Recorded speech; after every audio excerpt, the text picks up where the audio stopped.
Bonjour, c'est Raphaël Pérez. Aujourd'hui, je compte vous parler du régime cétogène.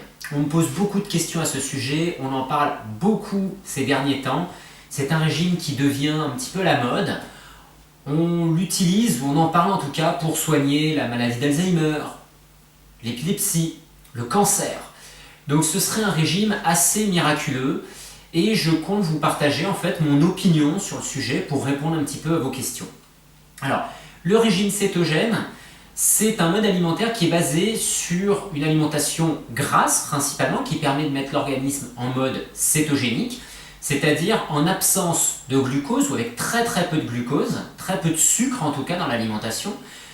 Et comme notre corps vit normalement sur les glucides et qu'une fois qu'il n'y a plus de glucides, il change de métabolisme, peu de glucides, on va passer directement sur un métabolisme cétogénique. Cette alimentation, normalement, est dite isocalorique, c'est-à-dire qu'elle apporte suffisamment de calories, une alimentation normale en calories, donc 1800-2000 kcal par jour, et la base lipidique va représenter au minimum 75% de la ration alimentaire, le reste étant principalement composé de protéines et très peu de glucides. Et pour pousser les choses au maximum sans être en surcharge protéinée, parce que c'est l'un des soucis de cette alimentation, c'est la surcharge protéinée qui peut l'accompagner, il faut monter de l'ordre de 85 voire 90% de matière grasse. Alors 90% de matière grasse, qu'est-ce que ça signifie? 90% de matière grasse, ça représente, si on parle sur 2000 kcal, c'est environ 1800 kcal, soit à peu près 200 grammes de graisse dans la journée. Donc on va dire entre les valeurs basses et hautes, on va osciller entre 150 et 200 grammes de gras par jour, ce qui est assez énorme. Si on a une grosse charge protéinée, on peut monter jusqu'à 100 grammes de protéines, ce qui est également énorme. Et quand on respecte mieux déjà l'apport protéiné, on va être de l'ordre d'une dizaine de pourcents ou un peu moins. Donc une dizaine de pourcents, on est dans des valeurs qui sont beaucoup plus physiologiques. Déjà, c'est plus intéressant. Et très peu de glucides. Alors, certains disent que le régime cétogène mime les effets du jeûne. Alors là, il faut arrêter tout de suite. C'est une grosse bêtise. Le régime cétogène ne mimera jamais les effets du jeûne. En jeûne, on est en métabolisme cétogénique. Bien sûr, ça c'est un aspect qui est intéressant, un aspect de survie au niveau métabolique. Mais surtout, pendant le jeûne, notre corps vit sur ses réserves, ce qui est totalement différent du régime cétogénique où le corps ne vit pas sur ses réserves, le corps vit sur un apport alimentaire constant. Ça, c'est une chose très importante qui fait une différence fondamentale entre les deux. Le régime cétogène est un régime dit thérapeutique qui va traiter un symptôme. Le jeûne est un outil qui libère le corps de ses surcharges et qui lui permet de se soulager de ces surcharges, donc d'améliorer le terrain. Ce sont deux choses très différentes. Alors, le régime cétogène peut toutefois améliorer le terrain parce qu'il y a une simplification de l'alimentation, il y a un soulagement alimentaire, beaucoup moins de mélange alimentaire, et on se soustrait à tous les produits industriels. On se soustrait aux produits sucrés industriels et autres préparations industrielles. Donc, par rapport à ça, c'est un soulagement qui permet des fois d'évoluer dans le bon sens. Alors, où est-ce que je mets un bémol là-dessus? Parce qu'on a des effets thérapeutiques qui peuvent être intéressants, mais il y a quand même certains inconvénients. Le régime cétogène, premièrement, est très lourd à digérer. Beaucoup de matière grasse, ça fait travailler la vésicule biliaire énormément, et le pancréas également. Nous n'avons pas un pancréas qui est en capacité de digérer des quantités phénoménales de gras, comme c'est le cas dans le régime cétogène. Donc on peut avoir une faiblesse digestive qui peut s'installer. Ensuite, il faut savoir que cette surcharge, cette mauvaise digestion, va aboutir à une digestion incomplète, donc à une mauvaise assimilation. On peut voir ça dans un premier temps par des diarrhées graisseuses. Et éventuellement, si le corps est trop fatigué pour avoir des diarrhées graisseuses, on va avoir des selles qui seront grasses, mais surtout un état de constipation qui va s'installer. Manque de fibres dans l'alimentation. Gras plus protéines, on a un manque de fibres, forcément, on a très peu d'aliments, on n'a pas de fruits, des légumes, mais des légumes peu glucidiques, et on finit par manquer de fibres.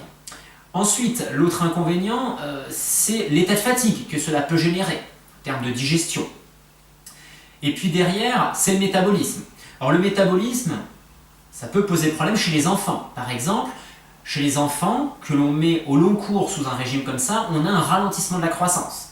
Tout à fait normal, hein. En métabolisme cétogénique, l'insuline est très faible et l'insuline est une hormone de croissance. Donc maintenir volontairement un taux d'hormone de croissance bas va ralentir la croissance.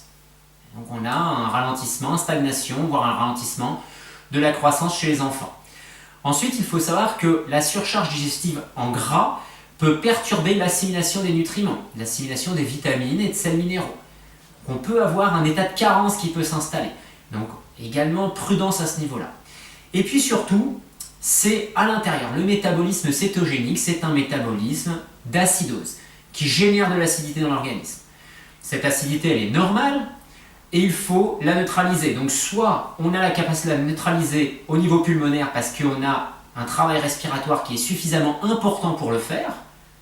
Ça, c'est la meilleure des solutions, mais le problème, c'est que la plupart des gens sont sédentaires et il faudra avoir une activité assez soutenue, pulmonaire, pour permettre de neutraliser, sans perdre beaucoup de sels minéraux, cette charge acide du métabolisme cétogénique.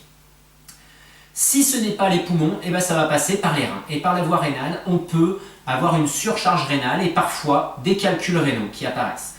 On peut également avoir une surcharge au niveau du foie parce que les corps cétoniques sont produits en grande quantité par le foie. Et ce travail hépatique va être très important et peut fatiguer le foie. Donc attention, et on peut voir aussi de temps en temps des calculs biliaires qui peuvent apparaître. Et enfin, la problématique avec une surcharge rénale, une surcharge hépatique, c'est un travail au niveau du cœur. On va demander au cœur de travailler beaucoup plus fort, et si l'organisme commence à fatiguer, on va avoir le risque de rentrer dans des problèmes de rythme. On va avoir des arythmies cardiaques qui peuvent s'installer. Alors, régime thérapeutique, pourquoi pas, on peut l'utiliser, c'est pas un souci, mais je déconseille de l'utiliser au long cours parce qu'il y a toujours des risques. Ce n'est pas une alimentation qui est une alimentation normale. Et encore une fois, il faut vraiment distinguer ce que peut faire un régime thérapeutique comme le régime cétogène et une diète ou un jeûne qui met l'organisme dans un métabolisme cétogénique en vivant sur ses réserves. Ce sont deux choses qui sont totalement différentes et les résultats de fond ne sont pas du tout les mêmes. D'un côté, on va étouffer un symptôme, de l'autre côté, on va soulager le terrain et donc réduire les symptômes par amélioration du terrain. Voilà. Et enfin, lorsque l'acidité est trop importante dans l'organisme, par la charge rénale, puisque les poumons ne peuvent pas évacuer les corps cétoniques suffisamment, on va avoir un risque de déminéralisation. Alors ce risque, il est peut-être moins marqué qu'avec une alimentation de mauvaise qualité, industrielle, avec des sodas et plein d'autres mauvaises choses. Mais il ne faut pas le négliger, ce sont des éléments qui sont importants à prendre en compte si on veut peser la balance favorable et défavorable du régime cétogène. Parce que si on se lance dans un régime tel que celui-ci, et qu'on oublie les effets négatifs, après on va avoir des mauvaises surprises en disant « Ah bah oui, je pensais bien faire ». Voilà. C'est pas « je pensais bien faire », c'est il faut savoir les bénéfices et les inconvénients qui peuvent être générés par ce type d'alimentation. Voilà, j'espère avoir répondu à la plupart des questions concernant ce régime cétogène. Vous pouvez toujours poser des questions sous les vidéos, j'essaye d'y répondre régulièrement, même s'il y a certains moments où je n'ai pas toujours le temps de le faire. Partagez ces vidéos si elles vous plaisent, si vous connaissez des personnes intéressées. Et je vous souhaite une très bonne journée, prenez soin de vous.